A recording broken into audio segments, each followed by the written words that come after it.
وَلَقَدْ يَسَّرْنَا الْقُرْآنَ لِلذِّكْرِ فَهَلْ مِن مُّدَّكِرٍ اعوذ باللہ من الشیطان الرجیم بسم اللہ الرحمن الرحیم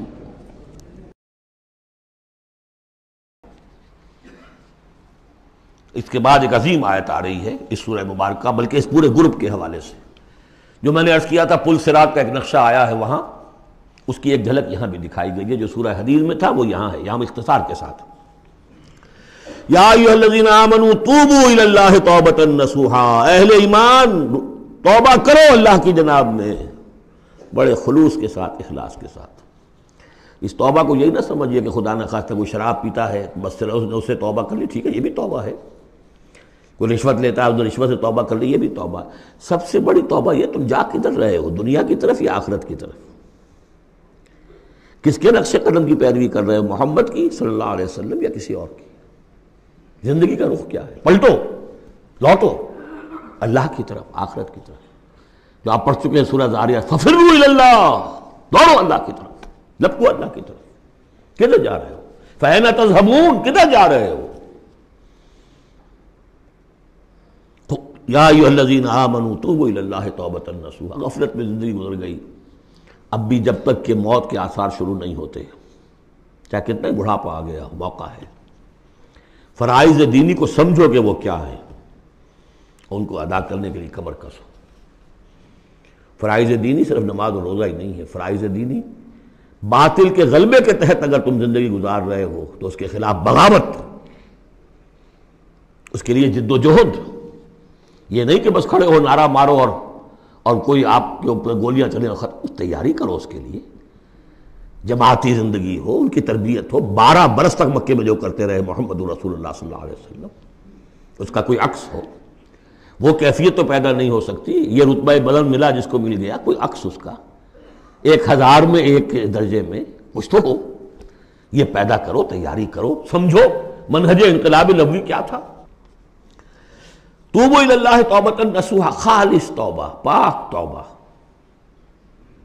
یہ نہ ہو کہ دل میں کہیں چور رکھا ہوا ہے کہ پھر کرنا تو ہے وہی کام، توبہ کی تسبیح کر لو، وہ توبہ نہیں۔ اگر تم خالص توبہ کرو گے، عسیٰ ربکم ان یکفر عنکم سیئاتکم، امید ہے تمہارا رب تم سے تمہاری برائیوں کو دور کر دے گا، نامہ اعمال کے دھبے بھی دھو دے گا۔ التائب من الذنب کمن لا ذنب لہ، جو حقیقت میں توبہ کر لے گناہ سے، وہ ایسے جیسے اس نے گناہ کبھی کیا ہی نہیں۔ اور یہ کہ آئندہ بھی تمہارے دامن کردار پر جو داغ ہیں وہ بھی دھو دے گا۔ وَيُدْخِلَكُمْ جَنَّاتٍ تَجْرِی مِن تَحْتِهَا الْأَنْہَارُ، داخل کرے گا تمہیں ان باغات میں جن کے دامن میں ندیاں بہتی ہوں گی۔ یوم لا یخزی اللہ النبی والذین آمنوا معہ، جس دن کہ اللہ تعالیٰ نہیں رسوا کرے گا نہ اپنے نبی کو نہ ان کو جو ان کے ساتھ ایمان لائے، صلی اللہ علیہ وسلم ورضی اللہ تعالیٰ عنہم اجمعین۔ نورہم یسعی بین ایدیہم، ان کا نور دوڑتا ہوگا ان کے سامنے، وبایمانہم، اور ان کے داہنی طرف۔ وہی الفاظ ہے جو سورہ حدید میں آئے۔ دل میں ایمان تھا تو نور ایمان سامنے کی طرف اس کا ٹارچ کی روشنی پڑے گی، اور اعمال صالحہ کا نور داہنی طرف ہوگا۔ داہنا ہاتھ اعمال صالحہ کا قاسم ہے۔ یقولون ربنا اتمم لنا نورنا، اور وہ کہتے ہوں گے کہ اے رب ہمارے نور کو کامل فرما دے۔ اس کو مطلب سمجھ لیجئے، حضور نے فرمایا جن کو نور عطا ہوگا، کچھ لوگوں کا نور تو صرف اتنا ہوگا کہ ان کے قدموں کے آگے روشنی ہو جائے گی، وہ بھی بڑی غنیمت ہے۔ اندھیرے میں پگڈنڈی پر چلنا ہو تو وہ اتنی ٹارچ کی روشنی بھی وہ معلوم ہوگا بہت غنیمت ہے۔ لیکن کچھ لوگوں کو ایسا نور ملے گا کہ جس کی روشنی یہاں مدینے سے صنعاء تک جائے گی، یمن کا شہر۔ ابو بکر صدیق کو کون سی روشنی ملے گی؟ ہمیں تو وہ ٹارچ بھی مل جائے تو بہت غنیمت ہے، لیکن جنہیں وہ تھوڑا ملے گا، کیوں تھوڑا ملا؟ کوتاہیاں تھیں، تقصیرات تھیں، کمی تھی، جتنا کرنا چاہیے تھا اتنا نہیں کیا تھا، کچھ بچا بچا کے بھی رکھا تھا۔ تو بچا بچا کے نہ رکھ اسے، تیرا آئینہ ہے وہ آئینہ کہ شکستہ ہو تو عزیز تر ہے نگاہ آئینہ ساز میں۔ لہذا کم ہوگا، پھر وہ دعا کریں گے ربنا اتمم لنا نورنا، اپنے کرم سے، اپنے فضل سے، اپنی شان غفاری سے ہماری کوتاہیوں کو ڈھانپ لے، اور ہمارے نور کو بھی کامل فرما دے. اتمم لنا نورنا واغفر لنا، ہمیں بخش دے.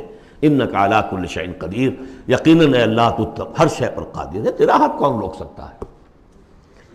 یا ایھا النبی جاہد الکفار والمنافقین واغلظ علیہم ومأواہم جہنم وبئس المصیر. اے نبی صلی اللہ علیہ وسلم، جہاد کیجئے کافروں سے بھی اور منافقوں سے بھی. یہ آیت جوں کہ تو سورہ توبہ میں بھی آ چکی ہے. واغلظ علیہم، سختی کیجئے. آپ کی طبیعت میں نرمی ہے، اور اس نرمی کا ناجائز فائدہ اٹھاتے ہیں منافقین، کیونکہ قانونی ان کو پروٹیکشن حاصل ہے، مسلمان تو ہے وہ، تو آپ ان کے ساتھ بھی وہ معاملہ کرتے ہیں کہ جو اہل ایمان کے ساتھ کرتے ہیں. چنانچہ وہ کہتے ہیں ہوا اذن، یہ تو کان ہی کان ہے نرے، بس کان ہی کان ہے، سن لیتے ہیں، سمجھتے تو ہے ہی نہیں، دماغ میں بھیجا نہیں ہے ان کے. یہ بھی کہتے تھے وہ لوگ. لیکن آپ سختی کیجئے. یا ایھا النبی جاہد الکفار والمنافقین واغلظ علیہم ومأواہم جہنم، ان کا ٹھکانہ جہنم ہے. وبئس المصیر، اور بہت ہی برا ٹھکانہ ہے. اب جو ان دو صورتوں میں خواتین کا معاملہ آیا، اس کے حوالے سے اب یہ مقام آ رہا ہے بہت اہم، اس بات کو واضح کرنے کے لیے کہ خواتین اس غلط فہمی مبتلا نہ ہوں کہ اللہ کے ہاں سوال جواب جو ہونا ہمارے شوہروں سے ہی ہونا ہے، ہم سے کیا ہے، ہم تو ان کے تابع ہیں. ہر عورت ایک مکمل انسان ہے، فل ہیومن بینگ، اور جہاں تک اس کی ایک آنر کا تعلق ہے، dignity and honour, human dignity, وہ بالکل مساوات طور پر شیئر کرتی ہے، اخلاقی طور پر مساوات ہے بالکل، اور ہر ذمہ دار ہے اپنے فرائض کی، عورت بھی جیسے کہ مرد ہے. اس کا اپنا ایمان ہوگا، عمل صالح ہوگا تو اللہ کے ہاں بیڑا پار ہوگا. اپنا ایمان اور عمل صالح نہیں ہے تو شوہر بڑے سے بڑا ہو وہ بچا نہیں سکے گا.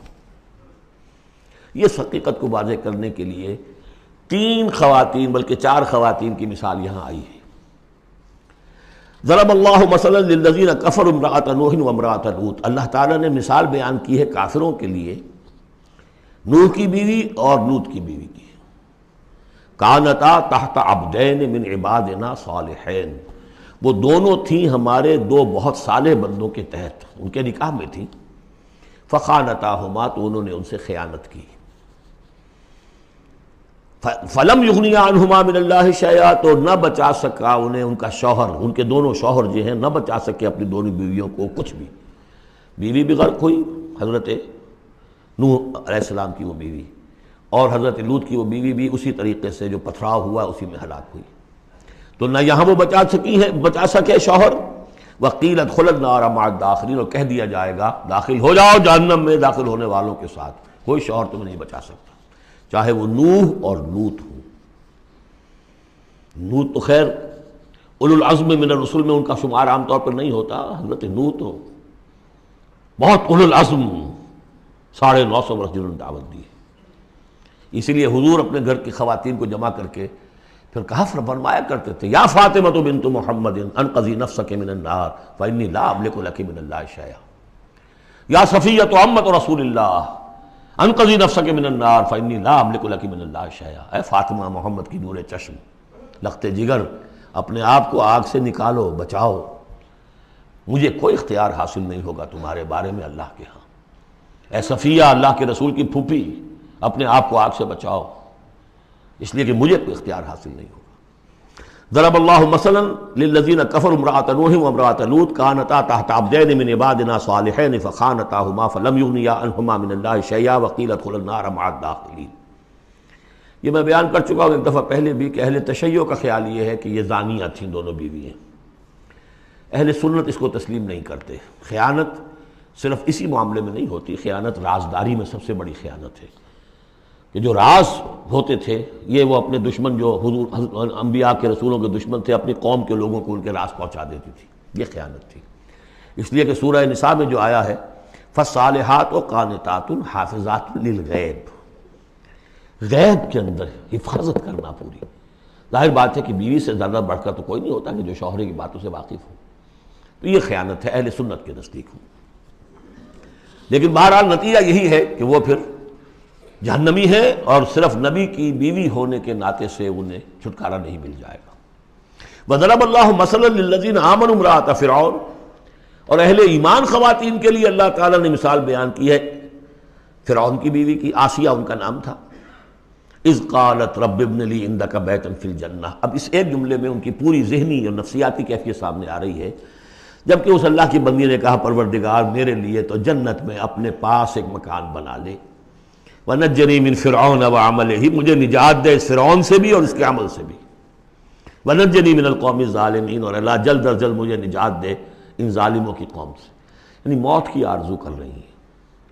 محل میں عیش و آرام ہر طرح کا حاصل ہوگا، کیا نہیں ہوگا، لیکن اللہ کے ساتھ ایمان کا معاملہ یہ ہے. اور شوہر کا جو بھی خدائی کا دعویٰ کر کے بیٹھا ہوا ہے، کیا اس نے کفر کا اور اس کا معاملہ ہے، تو ان کے اندر بیزاری کتنی ہے اپنے اس شوہر سے. تو گویا کہ دو انتہائی مثالیں آ گئیں. بہترین شوہروں کے ہاں بدترین انجام والی بیویاں، اور بدترین شوہر کے ہاں بہترین انجام والی بیوی جس کا کہ ذکر ہو رہا ہے.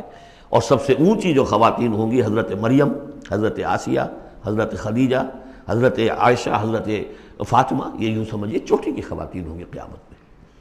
تو اس حوالے سے یہ جو آسیہ ہیں یہ بھی انہی میں. وَمَرْيَمَ ابْنَتَ عِمْرَانَ الَّتِي أَحْصَنَتْ فَرْجَهَا، تیسری مثال دی ہے عورت خود بھی نیک ہو اور اسے نیک تربیت مل جائے، نیک ماحول مل جائے. وَكَفَّلَهَا زَكَرِيَّا، حضرت زکریا جو ہیں انہوں نے ان کی کفالت کی، ان کی پرورش کی، ان کو اپنے پاس رکھا، تربیت کی. ایک نبی کے آغوش تربیت میں پلی ہیں، لہذا وہ نور علی نور ہے. وَمَرْيَمَ ابْنَتَ عِمْرَانَ الَّتِي أَحْصَنَتْ فَرْجَهَا فَنَفَخْنَا فِيهِ مِن رُوحِنَا، تو ہم نے پھونک ماری اس میں اپنی روح کی. وَصَدَّقَتْ بِكَلِمَاتِ رَبِّهَا، اور اس نے تصدیق کی اپنے رب کی تمام باتوں کی جو بھی وحی کے ذریعے سے فرشتے بتاتے رہے کہ اے مریم تجھے اللہ نے چن لیا ہے، اور اے مریم تمہارے لیے اللہ کا فیصلہ یہ ہے کہ تیرے ہاں بیٹا ہوگا. یہ ساری باتیں انہوں نے مانی تسلیم کی. صدقت بکلمات ربہا وکتبہ، اور جو اس کی کتابیں تھیں، ظاہر بات ہے کہ تورات ان کے پاس موجود تھی، زبور ان کے پاس موجود تھی، انبیاء کے اور صحیفے ان کے پاس موجود تھے. یہ تو صرف 1900 سال پر پہلے کی بات ہے جو ہم کر رہے ہیں اس وقت. All the prophets of the Old Testament, ان کے تمام صحیفے، پوری اولڈ ٹیسٹمنٹ موجود تھی. وکتبہ، اور اس کی تمام کتابوں کی انہوں نے تصدیق کی. وکانت من القانتین، اور وہ تو بہت ہی فرما بردار بندیوں میں سے تھیں. تو تین چیزیں تو آ گئی، چوتھی کسر رہ گئی کہ نہیں رہ گئی؟ آپ نے کچھ سوچا یا نہیں؟ بہترین شوہر کے ہاں بدترین بیوی، بدترین شوہر کے ہاں بہترین اور خاتون. ایک خاتون نور علی نور، خود بھی نیک، ماحول بھی نیک. چوتھی کون سی بات رہ گئی؟ خود بھی بدتینت اور شوہر اس سے بڑھ کر، بلکہ یہ کہنا مشکل ہو جائے کہ شوہر زیادہ بدتینت ہے یا وہ خود زیادہ بدتینت ہے. اس کی مثال معلوم ہے کہاں ہے؟ تبت یدا ابی لہب وتب ما اغنی عنہ مالہ وما کسب سیصلی نارا ذات لہب وامرأتہ حمالۃ الحطب فی جیدہا حبل من مسد. یہ پھر جب وہاں پہنچیں گے پڑھیں گے. شوہر بھی بدتینت، بیوی بھی بدتینت. ظلمات بعضها فوق بعض.